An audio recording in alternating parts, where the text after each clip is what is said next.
Screen पर नजर आने वाले इस घर को देखिए, या जिसको आप एक कंपाउंड भी कह सकते हैं, और इस कंपाउंड के ऊपर अनकन्फर्म्ड रिपोर्ट्स के मुताबिक इजराइल ने 1, 2, 3, 4 नहीं बल्कि पूरे के पूरे 30 बॉम्ब्स गिराए हैं। क्यों? क्योंकि इसी जगह पर इजराइल का टारगेट थे 86 साल के ईरान के सुप्रीम लीडर सैयद अली खामनाई, के जिनको पूरी की पूरी दुनिया में ही अमेरिका और इजराइल का सबसे बड़ा टारगेट समझा जाता है। अब सैयद अली खामनाई को टारगेट करने के लिए इस घर के ऊपर होने वाले खतरनाक हमले के बारे में तो बात होगी ही, मगर उससे पहले जरा हम कुछ ऐसी मोटी मोटी चीजों पर नजर डाल लेते हैं कि जो अब तक Iran versus America and Israel की इस जंग में हो चुकी हैं। बिल्कुल शुरू से शुरू करें तो ये जंग भले ही दुनिया की नजरों में 28 फरवरी 2026 को शुरू हुई हो, लेकिन इस जंग की कहानी दरअसल दिसंबर के आखिर में ही लिखी जा चुकी थी कि जब इजरायली प्रधानमंत्री बेंजामिन नेतन्याहू ने अमेरिका का दौरा किया था और ट्रंप से लंबी मुलाकात की थी। उसके फौरन बाद ही हमने देखा था कि जनवरी के अंदर ईरान के अंदर बड़े लेवल पर प्रोटेस्ट शुरू हो गए थे। उन प्रोटेस्ट के जरिए से ईरान के अंदर तख्ता पलट करने की कोशिश की गई थी। अमेरिका के प्रेसिडेंट ने तो खुलेआम कई बार वहां के लोगों को उकसाना तक शुरू कर दिया था कि जाओ गवर्नमेंट बिल्डिंग्स पर कब्जा कर लो,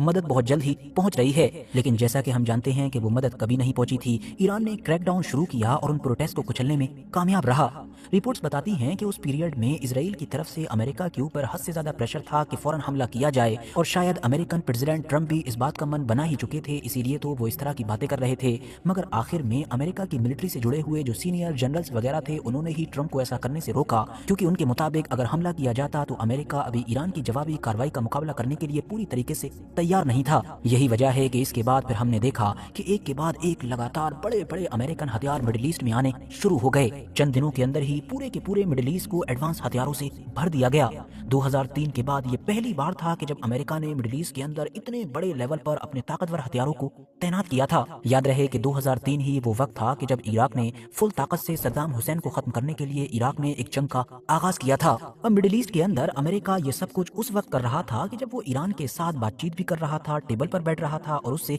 डील की बातें कर रहा था। लगातार इन लोगों के बीच इस डील को लेकर दुनिया के अलग अलग इलाकों में मीटिंग्स वगैरह भी हो रही थी। आखिरी बार भी जब मीटिंग हुई थी तो उसके बाद मीडिया में यही खबरें आई थी कि सब कुछ पॉजिटिव चल रहा है और अगले हफ्ते भी इन लोगों की मुलाकात होने वाली है। लेकिन इसके बाद फिर वही हुआ कि जिसका दुनिया को डर था, या ये कह सकते हैं कि वही हुआ कि जिसके लिए अमेरिका और इजराइल जैसी ताकतें हमेशा से जानी जाती हैं। मतलब इस बातचीत के पीरियड के बीच में ही 28 फरवरी 2026 के दिन तड़के सुबह अचानक से ईरान के ऊपर हमला कर दिया गया। वैसे तो अमेरिका और इजराइल के इस शुरुआती हमले में ईरान के अलग अलग इलाकों में बेशुमार चीजों को टारगेट किया गया था, मगर फिर भी जो इनके प्राइम टारगेट्स थे वो दरअसल ईरान की जो पॉलिटिकल लीडरशिप है या जो मिलिट्री की लीडरशिप है उससे जुड़े हुए लोग थे। सैयद अली खामनाई हो या उनके आसपास के बाकी सीनियर लोग हों कि जो हुकूमत में एक अहम किरदार अदा करते हैं, उन सभी के ठिकानों को या उनसे जुड़े हुए लोगों के ठिकानों को निशाना बनाया गया। इसके अलावा खासतौर से जो डिफेंस सिस्टम से जुड़ी हुई साइट्स थी या फिर जो इंटेलिजेंस डिपार्टमेंट से जुड़ी हुई जगह थी, उनको भी निशाना बनाया गया। मगर दोस्तों, ईरान की तरफ से वो एक चीज कि जो हम लोगों को पिछली जंग के जिसको 12 डे वॉर के नाम से जाना जाता है उससे बिल्कुल अलग नजर आई, वो ये थी कि ईरान ने फौरन रिटेलिएट किया। जी हाँ, जैसा कि आप में से ज्यादातर लोगों को अभी भी याद होगा ही कि जब पिछले साल इजराइल की तरफ से ईरान के ऊपर अटैक किया गया था तो वो वाकई ईरान के लिए बहुत बड़ा सरप्राइज था। ईरान उसके लिए मेंटली तैयार ही नहीं था। यही वजह थी कि शुरुआती हमले में ही चंद मिनट्स के अंदर उसकी आर्मी के जो बड़े बड़े कमांडर्स थे उनमें से कई एक ही बार में खत्म हो गए थे, और इजराइल शुरुआती हमले में ही ईरान को इतना बड़ा नुकसान पहुंचाने में कामयाब हो गया था कि उसको संभलने में अगले कई घंटे लग गए थे। और ईरान की तरफ से जो पहली जवाबी कार्रवाई हुई थी उसमें कई घंटों का वक्त लग गया था। मगर इस बार इजराइल और अमेरिका ने जैसे ही हमला किया, कुछ ही वक्त के बाद ईरान ने भी फुल ताकत के साथ जवाबी कार्रवाई शुरू कर दी, जिससे ये अंदाजा लगाया गया कि शायद इजराइल और अमेरिका ईरान को इस बार उस तरह से सरप्राइज नहीं कर पाए या उस तरह का नुकसान नहीं पहुंचा पाए कि जिस तरह का नुकसान पिछली बार पहुंचाया था। अब साथियों, वैसे तो इजराइल और अमेरिका ही ऐसी ताकतें हैं कि जो आमतौर पर अपने दुश्मन को सरप्राइज देने के लिए जानी जाती हैं, मगर इस बार ईरान की तरफ से भी इनके लिए एक बड़ा सरप्राइज तैयार रखा गया था, और वो सरप्राइज था पड़ोस ही में मौजूद गल्फ कंट्रीज। जी हाँ, कतर, कुवैत, बहरीन, यूएई और सऊदी अरबिया जैसी कंट्रीज के जहां पर अमेरिका के बड़े बड़े मिलिट्री बेसिस मौजूद हैं कि जिनका इस्तेमाल करके ही आमतौर पर अमेरिका ईरान जैसे देशों पर हमला करता है। अब बात यह है कि जंग से पहले दुनिया के एक्सपर्ट्स की तरफ से जितने भी अनुमान लगाए जा रहे थे उनमें यही कहा जा रहा था कि चाहे ईरान पर हमला सिर्फ अमेरिका की तरफ से हो, सिर्फ इजराइल की तरफ से हो या फिर एक साथ दोनों की तरफ से हो, ईरान की तरफ से जो जवाबी कार्रवाई होगी वो सबसे ज्यादा इजराइल पर ही होगी, क्योंकि जाहिर है दूर मौजूद ईरान पर तो अमेरिका हमला कर नहीं सकता है, और पड़ोस में मौजूद जो छोटी बड़ी अरब कंट्रीज हैं जहां पर अमेरिकन मिलिट्री बेसिस मौजूद हैं, तो वहां पर भी ईरान का जो हमला होगा वो बहुत मामूली होगा और बहुत लिमिटेड होगा। मतलब ये कि या तो ईरान इनके ऊपर हमला करेगा ही नहीं, या बीच बीच में सिर्फ सिंबॉलिक हमला करता रहेगा, या फिर आखिर में जब उसको लगेगा कि डोनाल्ड ट्रंप के ऊपर दबाव डालना है तब कर देगा। मगर किसी ने भी वो अंदाजा नहीं लगाया था कि जो अब ईरान ने किया है। ईरान ने अपने ऊपर हमला होते ही और जंग का आगाज होते ही जिनको खास तौर से सबसे पहले अपने निशाने पर लिया वो कोई और नहीं बल्कि यही गल्फ कंट्रीज थी। जी हाँ, ईरान हमले तो इजराइल के ऊपर भी कर रहा था,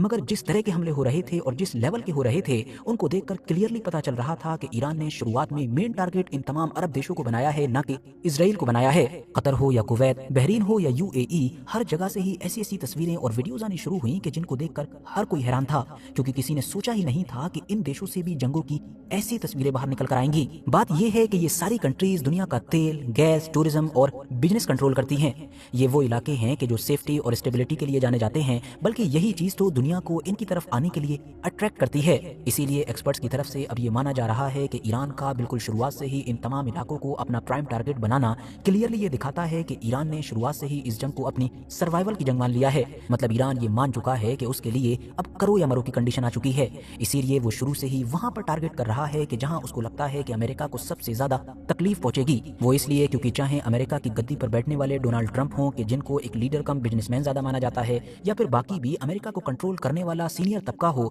ये सारे ही वो लोग हैं कि जो बड़े बड़े व्यापार चलाते हैं और जिनका दुनिया के इन खास इलाकों में बहुत कुछ दांव पर लगा हुआ है। वैसे साथियों, 28 फरवरी 1 मार्च के बीच की जो रात थी, अब इस रात में इजराइल के ऊपर भी ईरान की तरफ से बड़े हमले शुरू हो चुके थे, मगर इजराइल के ऊपर होने वाले इन हमलों के साथ ईरान की जो गल्फ कंट्रीज के ऊपर लगातार बड़े अटैक हो रहे थे उनमें कुछ खास कमी नहीं आई है। मतलब ईरान ने उनको अभी भी वैसे ही जारी रखा है। अब जहां तक सवाल सैयद अली खामनाई के घर पर होने वाले हमले का है, तो वैसे तो आप इस घर की हालत को देखकर ही अंदाजा लगा सकते हैं कि इसके ऊपर जो होने वाला हमला था वो कितना खतरनाक था। जैसा कि हमने आपको पहले ही बताया कि इसके ऊपर एक के बाद एक लगातार 30 के करीब बॉम्ब्स गिराए गए थे, और ये सब कुछ बिल्कुल शुरू में ही हो गया था। मतलब आप ये कह सकते हैं कि इजराइल और अमेरिका ने हमला शुरू ही यहीं से किया था। अब सोशल मीडिया और मीडिया के ऊपर सैयद अली खामनाई के इस घर की तस्वीरें तो वायरल हो रही थी, मगर उनकी मौत से रिलेटेड कहीं पर भी कोई चर्चा नहीं थी। हालांकि कई घंटे गुजर जाने के बाद पहले इजराइल के सोशल मीडिया के जरिए से, फिर मीडिया के जरिए से इस तरह की खबरें आनी शुरू हो गई थी। इसके बाद इजरायली प्रधानमंत्री ने भी सबके सामने आकर कहा कि तमाम चीजें यही इशारा कर रही हैं कि अली खामनाई की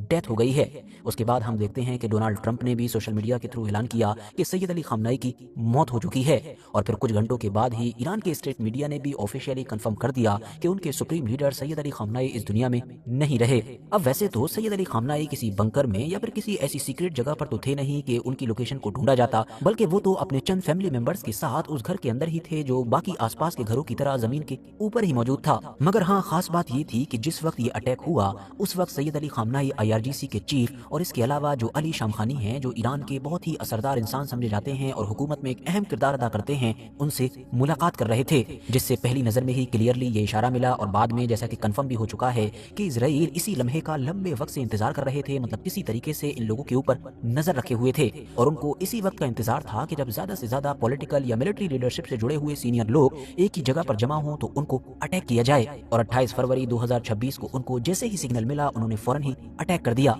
इस अटैक में सैयद अली खामनाई के साथ उन दो सीनियर फिगर्स की भी डेथ हुई कि जिनका जिक्र हमने अभी आपके सामने किया। इसके अलावा इनके घर में इनके साथ जो इनकी एक बेटी, दामाद और उनकी भी एक बेटी मतलब कि सैयद अली खामनाई की पोती मौजूद थी, इन तीनों लोगों की भी इस हमले में मौत हो गई। अब दोस्तों, आखिर में जाते जाते हम आप लोगों से एक गुजारिश जरूर करना चाहेंगे कि अगर आप लोग Israel and America versus Iran की इस जंग में अपडेटेड रहना चाहते हैं तो जो हमारा सेकंड चैनल है मतलब कि RH नेटवर्क अनफिल्टर्ड, उसको जरूर सब्सक्राइब करके रखें, क्योंकि अब हम वहां पर डेली अपडेट देने की कोशिश करेंगे। डिस्क्रिप्शन और कमेंट्स बॉक्स में लिंक मिल जाएगा, वरना यूट्यूब पर RH नेटवर्क अनफिल्टर्ड लिखकर भी सर्च कर सकते हैं। आज की इस वीडियो को यहीं पर खत्म करते हैं। वीडियो जानकारी से भरपूर लगी हो तो लाइक कर सकते हैं, दोस्तों के साथ शेयर कर सकते हैं, और ऐसी ही नॉलेजेबल और अपडेटेड वीडियोस हमेशा देखने के लिए इस चैनल को सब्सक्राइब करने के साथ साथ बेल आइकन को जरूर प्रेस